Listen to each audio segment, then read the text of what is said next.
আসসালামু আলাইকুম সুপ্রিয় ছাত্রছাত্রী, জুলজি অনলাইন ক্লাসে আবারও তোমাদের স্বাগতম। আশা করছি তোমরা সকলেই ভালো আছো। আজ আমি তোমাদের পড়াবো হাইড্রার গ্যাস্ট্রোডার্মিস অর্থাৎ অন্তঃত্বক।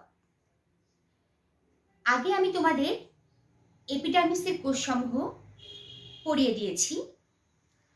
আশা করছি তোমরা সকলেই পড়ে নিয়েছো। যদি না পড়ে থাকো, গ্যাস্ট্রোডার্মিসের কোষগুলো পড়ার আগে অবশ্যই এপিডার্মিসের কোষগুলো পড়ে নেবে। হাইড্রা নিডারিয়া পর্বের প্রাণী। নিডারিয়া পর্বের প্রাণীদের যে বৈশিষ্ট্যগুলো রয়েছে তার মধ্যে একটি উল্লেখযোগ্য বৈশিষ্ট্য হচ্ছে এরা ডিপ্লোব্লাস্টিক বা দ্বিস্তরী প্রাণী, অর্থাৎ ভ্রূণ অবস্থায় এদের কোষগুলো দুটো স্তর, বাহিরের দিকে একটোডার্ম এবং ভিতরের দিকে এন্ডোডার্ম, এই দুটো স্তরে বিন্যস্ত থাকে। যখন প্রাণীটি পরিণত হয় তখন বাহিরের দিকে একটোডার্ম এপিডার্মিসে পরিণত হয় এবং ভিতরের দিকে এন্ডোডার্ম গ্যাস্ট্রোডার্মিসে পরিণত হয়। এবং এই এপিডার্মিস ও গ্যাস্ট্রোডার্মিসের মাঝে একটি অকোষীয় স্তর তৈরি হয় যার নাম মেসোগ্লিয়া। এই মেসোগ্লিয়ার পুরুত্বটা খুবই কম, হাইড্রার ক্ষেত্রে প্রায় 0.1 মাইক্রোমিটার। এখন আমি তোমাদের যে গ্যাস্ট্রোডার্মিসের কোষগুলো পড়াবো তার আগে বোর্ডে একটি চিত্র দেখতে পাচ্ছ, একটু খেয়াল করে দেখো। এই চিত্রটি কিন্তু আমি তোমাদের শিখিয়েছি যখন এপিডার্মিসের কোষগুলো পড়াই। অর্থাৎ আমি ধরে নিচ্ছি এটা হচ্ছে হাইড্রার বাহিরের দিকের স্তর, অর্থাৎ বহিত্বক বা এপিডার্মিস। মাঝে যে অংশটুকু দেখতে পাচ্ছ এটা হচ্ছে মেসোগ্লিয়া। মেসোগ্লিয়া আমি বলেছি চিত্র আঁকার জন্য একটু বড় করে আঁকতে হয়েছে, কিন্তু অ্যাকচুয়ালি এর ব্যাস বা পুরুত্ব হাইড্রার ক্ষেত্রে মাত্র 0.1 মাইক্রোমিটার। সেক্ষেত্রে অন্তঃত্বক তাহলে থাকবে ভিতরের দিকে। মেসোগ্লিয়ার বাহিরের দিকে বহিত্বক বা এপিডার্মিস, মেসোগ্লিয়ার ভিতরের দিকে অন্তঃত্বক বা এন্ডোডার্মিস বা গ্যাস্ট্রোডার্মিস। তাহলে এই যে গ্যাস্ট্রোডার্মিস ভিতরে থাকবে, আমি এই কোষগুলো মেসোগ্লিয়ার সাথে সংশ্লিষ্ট যেভাবে গ্যাস্ট্রোডার্মিসের কোষগুলো আছে আমি এখন একে তোমাদের দেখাবো। গ্যাস্ট্রোডার্মিসে 5 ধরনের কোষ আছে। এপিডার্মিসে ছিল 7 ধরনের কোষ। গ্যাস্ট্রোডার্মিসে যে 5 ধরনের কোষ আছে তার ভিতরে প্রথম কোষটি হচ্ছে নিউট্রিটিভ সেল বা পুষ্টি কোষ বা এপিথেলিও মাস্কুলার সেল বা পেশিয়াবনী কোষ, অর্থাৎ পুষ্টি কোষকে আবার পেশিয়াবনী কোষ বলা হচ্ছে। এই কোষগুলো কলামনার আকৃতির বা স্তম্ভাকৃতির। এগুলো আকারে বড়, গ্যাস্ট্রোডার্মিসের কোষগুলোর ভিতরে আকারে বড় এবং এগুলো বিভিন্ন স্থানে ছড়ানো থাকে। খেয়াল করে দেখো, আমি একে দেখাচ্ছি।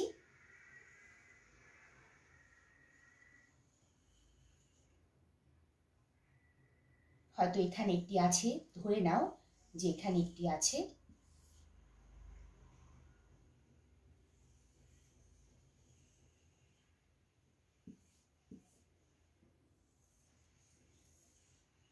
কোষগুলোর বৈশিষ্ট্য হচ্ছে সবগুলোতে সুস্পষ্ট বড় নিউক্লিয়াস থাকবে, সুস্পষ্ট বড় নিউক্লিয়াস থাকবে। এছাড়া খাদ্য গহ্বর থাকবে, খাদ্য গহ্বর থাকতে পারে।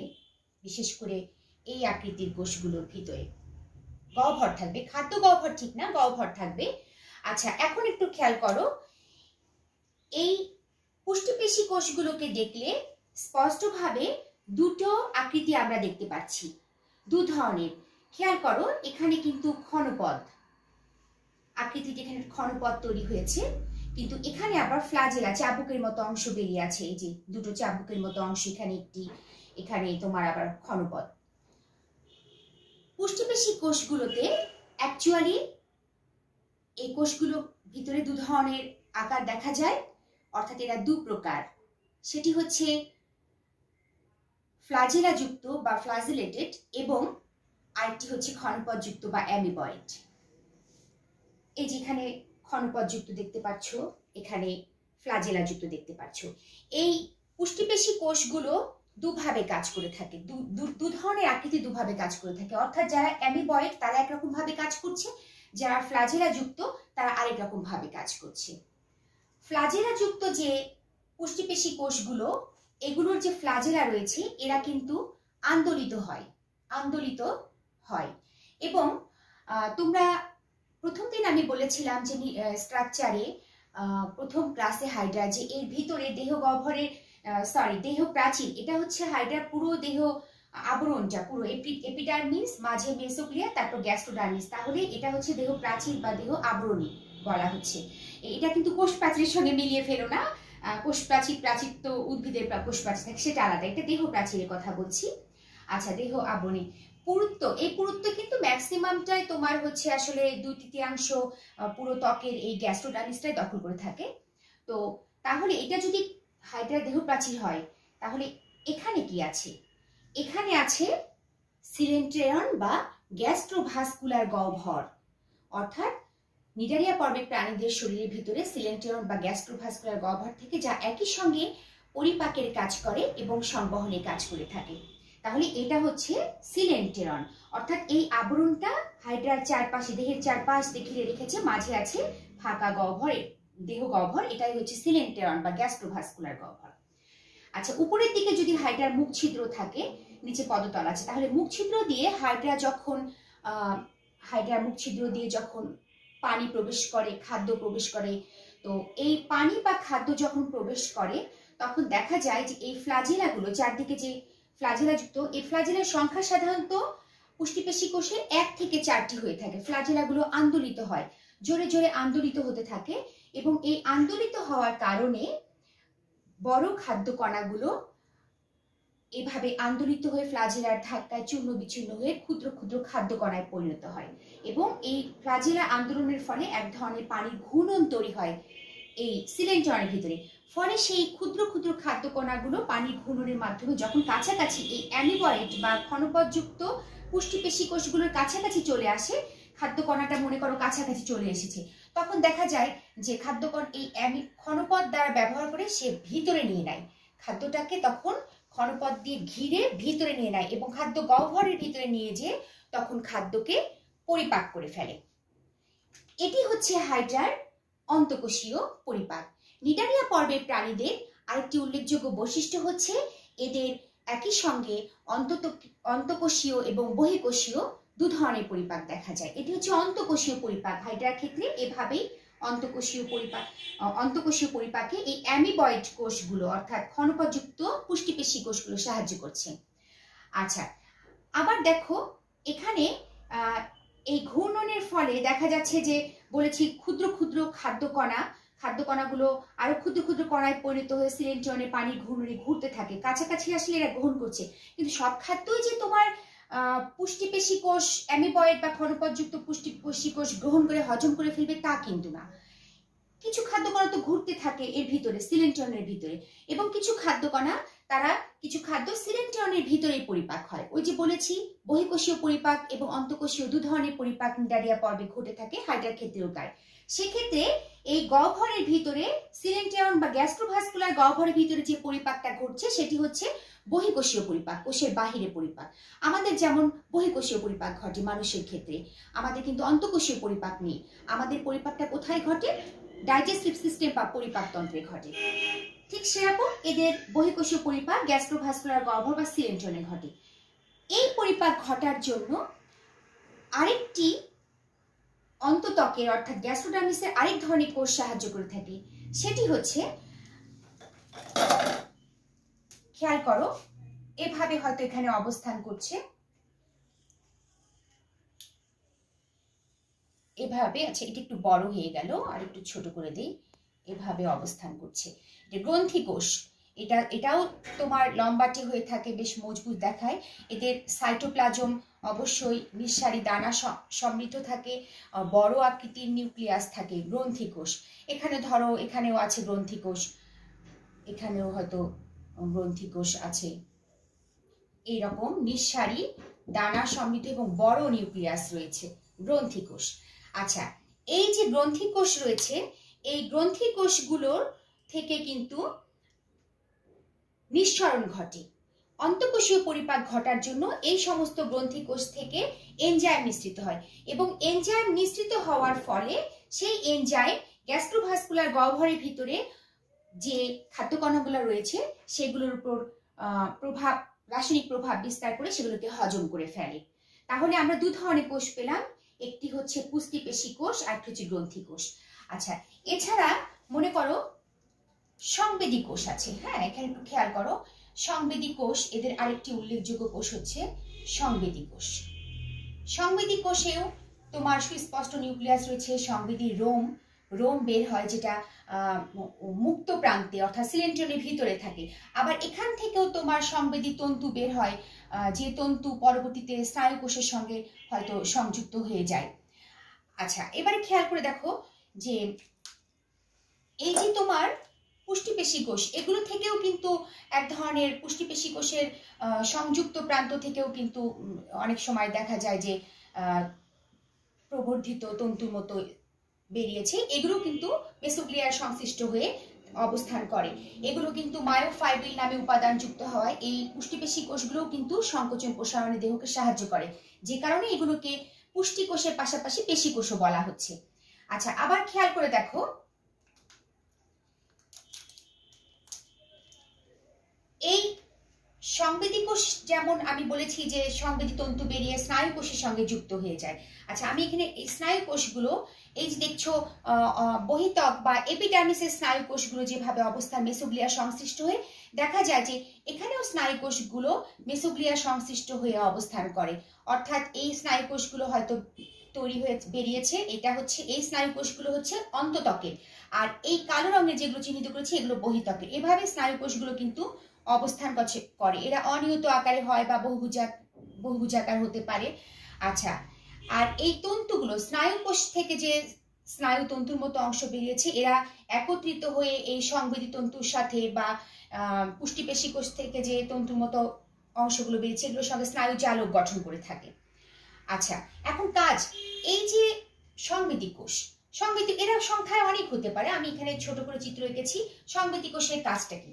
সংবেদী কোষ যে কাজটি করে থাকে সেটি হচ্ছে সংবেদ গ্রহণ করা। এপিডার্মিসে যেমন দেখো সংবেদী কোষ, ওখানে যেরকম কাজ করতো এখানেও সেই একই ধরনের কাজই করে থাকে। সংবেদটাকে গ্রহণ করে। কিভাবে গ্রহণ করে?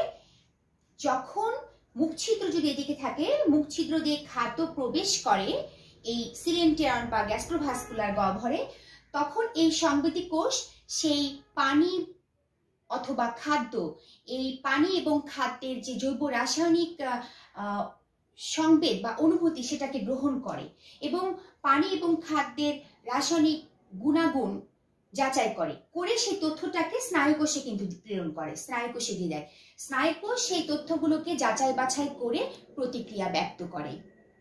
খুব সুন্দর একটা সিস্টেম, ছোট্ট প্রাণী হলেও কত সুন্দর সিস্টেমে চলে। আচ্ছা, এছাড়া স্নায়ুকোষ শরীরের সমস্ত কোষগুলো, এই যে এপিডার্মিস বা গ্যাস্ট্রোডার্মিস, এই কোষগুলোর ভিতরেও কিন্তু এক ধরনের শরীরের সমস্ত কিছু কিন্তু এক ধরনের সমন্বয় সাধন করে থাকে, আমাদের যেমন স্নায়ুতন্ত্র করে থাকে। আচ্ছা, তাহলে আমরা অলরেডি কিন্তু 4 ধরনের কোষ বর্ণনা করলাম। পুষ্টিপেশী কোষ বা পুষ্টিকোষ বা পেশিয়াবনী কোষ বলা হচ্ছে আর কি এগুলোকে। সবুজ রঙের চিহ্নিত করেছি গ্রন্থি কোষ, এই যে লাল রঙের চিহ্নিত করেছি সংবেদী কোষ, এখানে যে নীল রঙের চিহ্নিত এগুলো হচ্ছে স্নায়ু কোষ। ঠিক আছে? আচ্ছা, আর এক প্রকার কোষ থাকছে, সেটি হচ্ছে ইন্টারস্টিশিয়াল কোষ। ইন্টারস্টিশিয়াল কোষ এগুলো কিন্তু আসলে ফাঁকে ফাঁকে অবস্থান করে। এগুলো হচ্ছে গোলাকৃতি বা ত্রিভুজাকার ছোট ছোট কোষ। ইন্টারস্টিশিয়াল কোষ, যে কোষগুলো দেখো খেয়াল করে এখানে এপিডার্মিসেও কিন্তু যে কোষগুলো আছে এই যে সুন্দরভাবে আছে।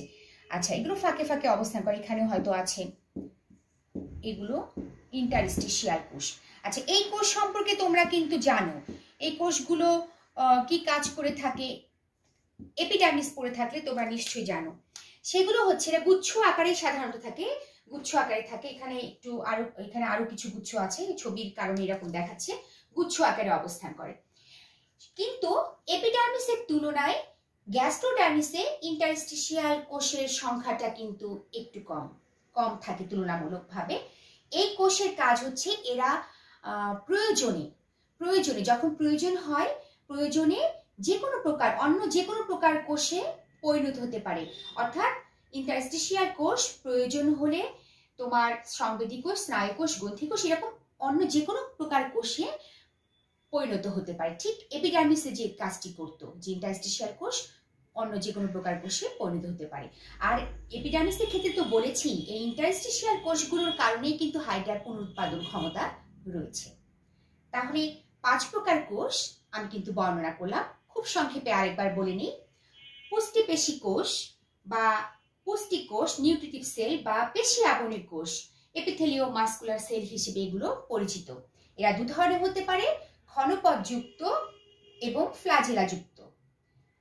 গ্রন্থি কোষ, আচ্ছা গ্রন্থি কোষের একটি তথ্য তোমাদের দেওয়া হয়নি, সেটি হচ্ছে গ্রন্থি কোষের যে নিঃসরণ করে, এক্ষেত্রেও কিন্তু গ্রন্থি কোষ 2 ধরনের দেখা যায় হাইড্রার ক্ষেত্রে।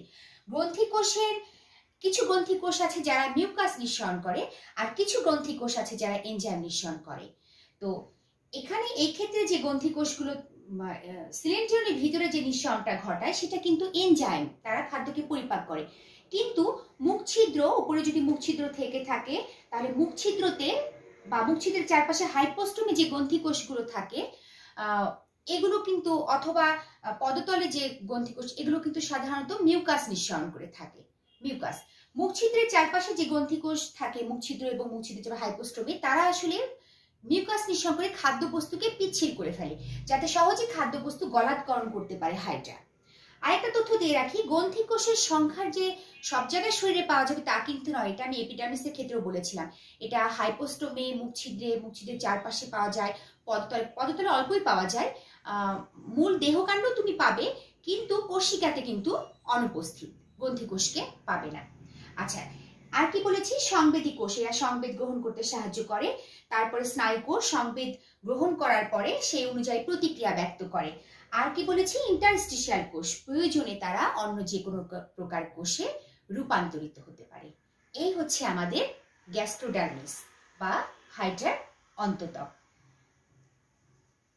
আশা করছি তোমরা আজকের ক্লাসটি মনোযোগ দিয়ে শুনেছ, তোমাদের ভালো লেগেছে। ভালো থাকো, আবারও দেখা হবে।